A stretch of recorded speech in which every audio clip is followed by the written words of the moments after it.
इस्तिस्ना पहला बाब। ये वही बातें हैं जो मूसा ने यरदन के उस पार बियाबान में, यानी उस मैदान में जो सूफ के मुकाबिल और फारान और तोफल और लाबन और हसरात और दहसब के दरमियान है, सब इसराइलियों से कहीं।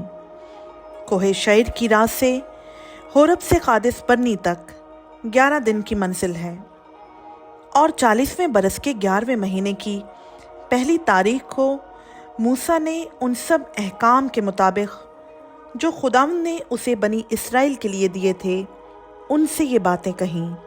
यानी जब उसने अमोरियों के बादशाह सहोन को, जो हसपोन में रहता था, मारा, और बसन के बादशाह ओज को, जो इस्तारात में रहता था, अदरई में कत्ल किया, तो इसके बाद यरदन के पार मुआब के मैदान में मूसा इस शरीयत को यूं बयान करने लगा कि खुदावंद हमारे खुदा ने होरब में हमसे ये कहा था कि तुम इस पहाड़ पर बहुत रह चुके हो, सो अब फिरो और कूच करो और अमोरियों के कोहिस्तानी मुल्क और उसके आसपास के मैदान और पहाड़ी खिता और नशेब की ज़मीन और जनूबी अतराफ में और समुंदर के साहिल तक जो कनानियों का मुल्क है, बल्कि कोहे लुबनान और दरियाए फरात तक जो एक बड़ा दरिया है, चले जाओ।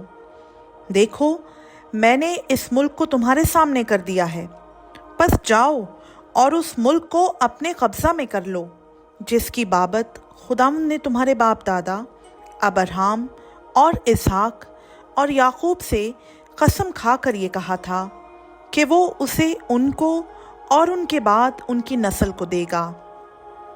उस वक्त मैंने तुमसे कहा था कि मैं अकेला तुम्हारा बोझ नहीं उठा सकता। खुदावंद तुम्हारे खुदा ने तुमको बढ़ाया है, और आज के दिन आसमान के तारों की मानिंद तुम्हारी कसरत है। खुदावंद तुम्हारे बाप दादा का खुदा तुमको इससे भी 1000 चंद बढ़ाए, और जो वादा उसने तुमसे किया है उसके मुताबिक तुमको बरकत बख्शे। मैं अकेला तुम्हारे जंजाल और बोझ और झंझट का कैसे मुतहम्मिल हो सकता हूँ?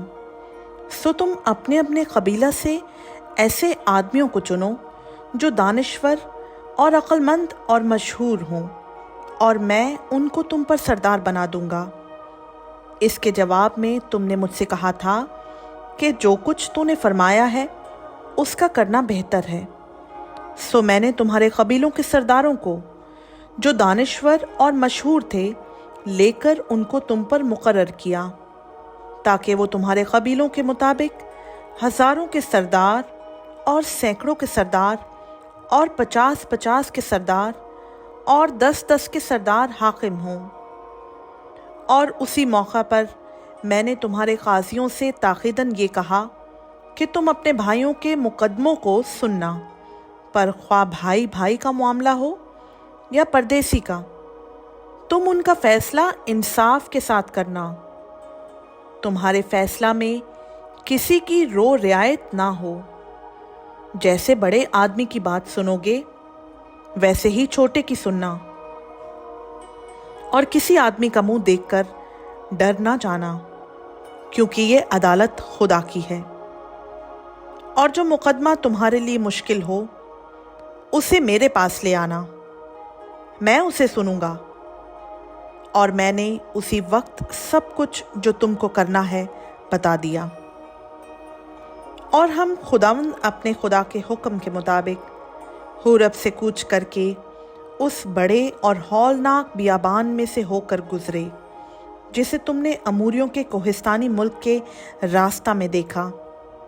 फिर हम कादिस बर्नी में पहुंचे। वहां मैंने तुमको कहा कि तुम अमूरियों के कोहिस्तानी मुल्क तक आ गए हो, जिसे खुदावंद हमारा खुदा हमको देता है। देख, उस मुल्क को खुदावंद तेरे खुदा ने तेरे सामने कर दिया है।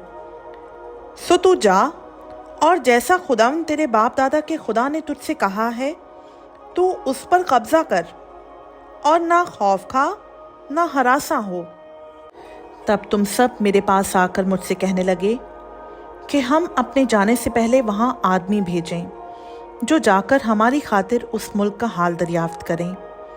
और आकर हमको बताएं कि हमको किस राह से वहां जाना होगा और कौन कौन से शहर हमारे रास्ता में पड़ेंगे। ये बात मुझे बहुत पसंद आई।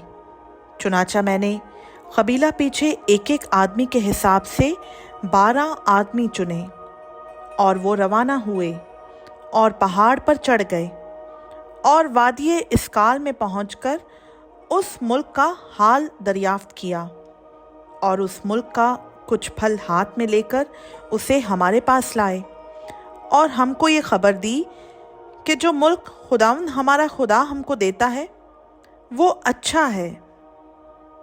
तो भी तुम वहाँ जाने पर राज़ी ना हुए, बल्कि तुमने खुदावंद अपने खुदा के हुक्म से सरकशी की और अपने खैमों में कुड़कुड़ाने और कहने लगे कि खुदावंद को हमसे नफ़रत है, इसीलिए वो हमको मुल्क मिस्र से निकाल लाया ताकि वो हमको अमूरियों के हाथ में गिरफ्तार करा दे और वो हमको हलाक कर डालें। हम किधर जा रहे हैं? हमारे भाइयों ने तो ये बताकर हमारा हौसला तोड़ दिया है कि वहाँ के लोग हमसे बड़े बड़े और लंबे हैं और उनके शहर बड़े बड़े और उनकी फसीलें आसमान से बातें करती हैं। माँ सिवा इसके हमने वहाँ अनाकीम की औलाद को भी देखा। तब मैंने तुमको कहा कि खौफज़दा मत हो और ना उनसे डरो। खुदावंद तुम्हारा खुदा जो तुम्हारे आगे आगे चलता है वही तुम्हारी तरफ से जंग करेगा, जैसे उसने तुम्हारी खातिर मिस्र में तुम्हारी आंखों के सामने सब कुछ किया। और बियाबान में भी तूने यही देखा कि जिस तरह इंसान अपने बेटे को उठाए हुए चलता है, उसी तरह खुदावंद तेरा खुदा तेरे इस जगह पहुँचते तक सारे रास्ते जहाँ जहाँ तुम गए तुमको उठाए रहा। तो भी इस बात में तुमने खुदावंद अपने खुदा का यकीन ना किया, जो राह में तुमसे आगे आगे तुम्हारे वास्ते डेरे डालने की जगह तलाश करने के लिए रात को आग में और दिन को अबर में होकर चला, ताकि तुमको वो रास्ता दिखाए जिससे तुम चलो।